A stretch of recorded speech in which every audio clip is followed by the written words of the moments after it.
तो मेट्रो के नाम पर जो है वोट बैंक की राजनीति तो नहीं हो? एकदम चुनावी लॉलीपॉप है ये। और मुजफ्फरपुर की जनता हमेशा ठगी जा रही है, क्योंकि मुजफ्फरपुर एक छोटा शहर है। मुजफ्फरपुर एक छोटा शहर है और घनी आबादी वाला शहर है।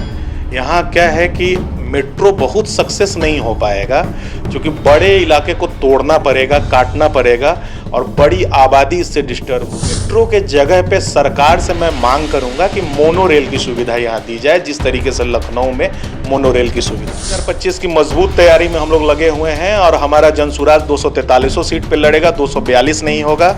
या तो हम लोग जाएंगे अर्श पे, नहीं तो रहेंगे फर्श पे।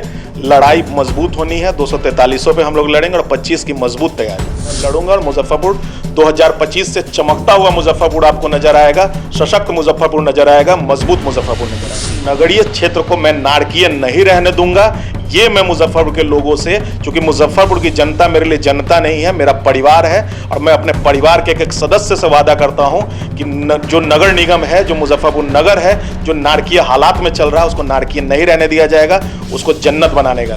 बेटा को ही वोट दीजिए, मुजफ्फरपुर के बेटा को ही नेता बनाइए। आपका बेटा ही आपके घर को संवारेगा, पड़ोसी का बेटा नहीं। क्यों नहीं मुजफ्फरपुर के बेटे को हाजीपुर का विधायक बना दिया जाता है? क्यों नहीं मुजफ्फरपुर के बेटे को मोतिहारी का विधायक बनाया जाता है? क्यों नहीं मुजफ्फरपुर के बेटे को समस्तीपुर का विधायक बनाया जाता है? क्यों नहीं मुजफ्फरपुर का बेटा दरभंगा का सांसद बनता है? क्यों दूसरे जिला के लोग ही आकर के यहाँ पे विधायक सांसद बनने का काम करते हैं? गुरुवार को नीतीश कैबिनेट की बैठक में कुल 22 एजेंडों पर मुहर लगी है, जिसमें मुजफ्फरपुर सहित कई जिलों को जो है मेट्रो की सौगात मिली है। ऐसे में तमाम मुद्दों पर हमारे साथ बातचीत करने के लिए जनसुराज के युवा जिलाध्यक्ष सावन पांडे जी है। सबसे पहले तो स्वागत है आपका। बहुत बहुत धन्यवाद आपके और आपके व्यूअर्स को मेरा सादर प्रणाम। अच्छा, किस रूप में देखते हैं मुजफ्फरपुर को अब मेट्रो की सौगात मिली है? किस रूप में देख रहे हैं इसको? देखिए, बहुत अच्छी बात है, मुजफ्फरपुर को मेट्रो मिल गया है। ये तो मिठाई बंटवाने वाली बात है। लेकिन मुजफ्फरपुर का एक बड़ा जो इलाका है, चूंकि मुजफ्फरपुर एक छोटा शहर है, मुजफ्फरपुर एक छोटा शहर है और घनी आबादी वाला शहर है। यहाँ क्या है कि मेट्रो बहुत सक्सेस नहीं हो पाएगा, क्योंकि बड़े इलाके को तोड़ना पड़ेगा, काटना पड़ेगा और बड़ी आबादी इससे डिस्टर्ब होगी। मेट्रो के जगह पे सरकार से मैं मांग करूँगा कि मोनो रेल की सुविधा यहाँ दी जाए, जिस तरीके से लखनऊ में मोनो रेल की सुविधा है। जिस तरह से जो है स्मार्ट सिटी के कार्य में कहीं ना कहीं अनियमितता बढ़ती जा रही है, जिसको कई डेडलाइन जो है वो समाप्त हो जाता है, फिर भी काम अधूरा रह जाता है, तो इसको किस रूप में देख रहे हैं? देखिए, मुजफ्फरपुर का स्मार्ट सिटी 7 वर्ष का हो चुका है। आप जानते होंगे कि 7 साल का बच्चा स्कूल जाने लगता है, और ये तो 7 साल का मुजफ्फरपुर स्मार्ट सिटी हो गया है। ये तो गुड़कते हुए भी नज़र नहीं आ रहा है, अभी डेगा डेगी भी नहीं कर रहा है। मुजफ्फरपुर स्मार्ट सिटी मेरी नज़र में अभी फेल्योर है। इसको न कोई देखने वाला है, न इसका कोई माई बाप है। अच्छा, इसमें दोषी किसको मानते हैं? जिस तरह से डेडलाइन बार बार दिया जाता है और समाप्त हो जाता है, फिर भी काम वहां का पूरा नहीं हो पाता, तो दोषी किसको मानते हैं इसमें? देखिए, मैं दोषी यहाँ के जनप्रतिनिधियों को मानता हूँ, क्योंकि नगर आयुक्त तो आते हैं, चले जाते हैं, और यहाँ के जनप्रतिनिधि अपने सड़ का जो ठीकरा है वो फोड़ते नगर आयुक्त पे हैं। ये सही बात नहीं है। नगर आयुक्त तो एक जनता के नौकर हैं, वो आते हैं, चले जाते हैं, फिर कोई और नगर आयुक्त आएंगे।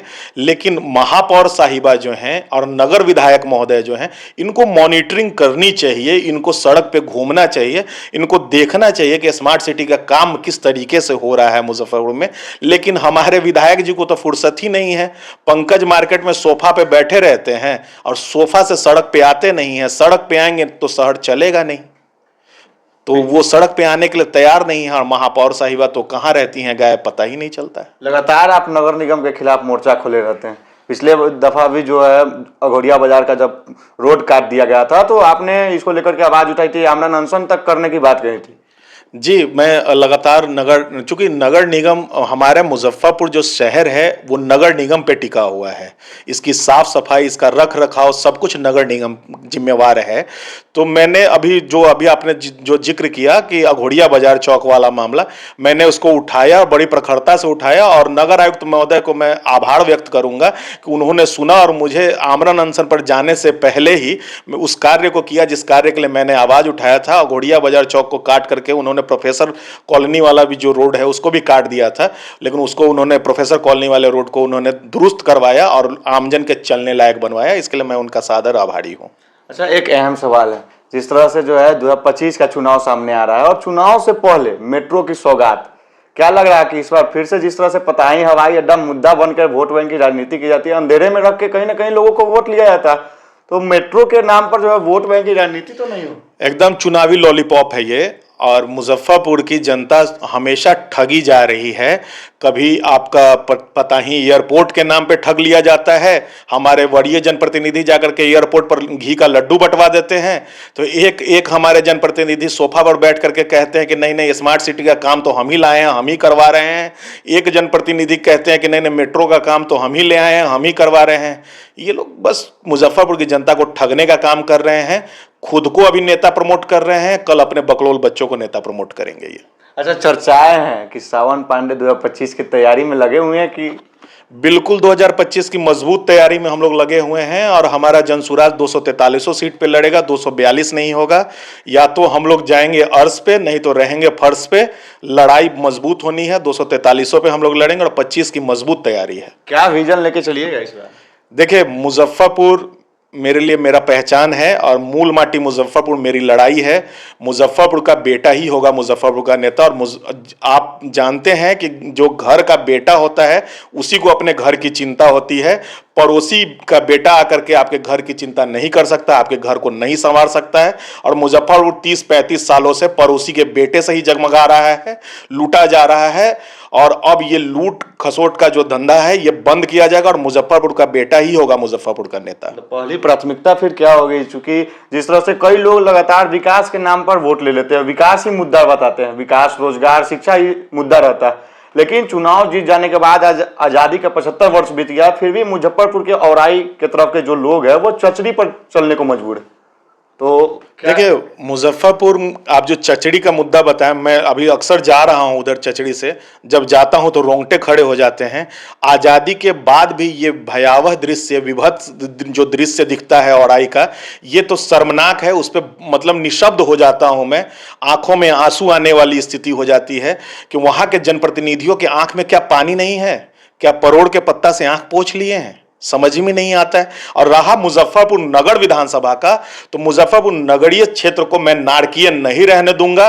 ये मैं मुजफ्फरपुर के लोगों से, चूंकि मुजफ्फरपुर की जनता मेरे लिए जनता नहीं है, मेरा परिवार है। और मैं अपने परिवार के एक सदस्य से वादा करता हूं कि जो नगर निगम है, जो मुजफ्फरपुर नगर है, जो नारकीय हालात में चल रहा है, उसको नारकीय नहीं रहने दिया जाएगा, उसको जन्नत बनाने का काम किया जाएगा। 2025 में पूरी तैयारी के साथ आप चुनावी मैदान में आएंगे? देखिए, मुजफ्फरपुर के लोग अगर कहेंगे कि बेटा तुम आ जाओ, भाई तुम आ जाओ, तो मैं जरूर आऊंगा। और हमारे प्रणेता परम आदरणीय श्री प्रशांत किशोर जी अगर चाहेंगे, उनका आशीर्वाद मिलेगा, आमजन का आशीर्वाद मिलेगा, तो मैं लड़ूंगा। और मुजफ्फरपुर 2025 से चमकता हुआ मुजफ्फरपुर आपको नजर आएगा, सशक्त मुजफ्फरपुर नजर आएगा, मजबूत मुजफ्फरपुर नजर आएगा। आप अपने सोशल साइट पर डाल रहे जनसेवक, नेता नहीं बेटा चाहिए, और मुजफ्फरपुर एक प्रयास जो है मुजफ्फरपुर का विकास की ओर लगातार सोशल साइट पर लोगों से भी कैंपेन कर रहे हैं। तो इस तरह में जो है लगातार मतलब चर्चाएं हैं कि विधायक के चुनाव में आप मैदान में रहेंगे। देखिए, मैं यही मांग हमेशा करता रहा हूं। लोकसभा चुनाव में भी आप देखे होंगे, विगत अन्य चुनावों में भी देखे होंगे, मैं हमेशा मांग करता हूं कि मुजफ्फरपुर का बेटा ही मुजफ्फरपुर का नेता हो। क्यों नहीं मुजफ्फरपुर के बेटे को हाजीपुर का विधायक बना दिया जाता है? क्यों नहीं मुजफ्फरपुर के बेटे को मोतिहारी का विधायक बनाया जाता है? क्यों नहीं मुजफ्फरपुर के बेटे को समस्तीपुर का विधायक बनाया जाता है? क्यों नहीं मुजफ्फरपुर का बेटा दरभंगा का सांसद बनता है? क्यों दूसरे जिला के लोग ही आकर के यहाँ पे विधायक सांसद बनने का काम करते हैं? मैं दूसरे जिले के लोगों का बहुत सम्मान करता हूं। आप आइए, यह जिला आपका भी है, यहाँ कमाइए, खाइए, आप अरबों की संपत्ति अर्जित कीजिए, लेकिन आप शहर को चमकाने का भी काम कीजिए। मैं इन नेताओं को कहता हूं, लेकिन ये नेता कभी नहीं करेंगे। 35 वर्षों से मुजफ्फरपुर ठगा जा रहा है। अब मुजफ्फरपुर के आम लोगों से मैं यही निवेदन करूंगा कि आप जिसको भी वोट देना है दीजिए, लेकिन मुजफ्फरपुर के बेटा को ही वोट दीजिए, मुजफ्फरपुर के बेटा को ही नेता बनाइए। आपका बेटा ही आपके घर को संवारेगा, पड़ोसी का बेटा नहीं। मतलब इस बार आप चुनावी मैदान में आ रहे हैं? देखिए, उम्मीद तो है। अगर मुजफ्फरपुर के लोग मुझे आशीर्वाद देते हैं तो मैं जरूर आऊंगा।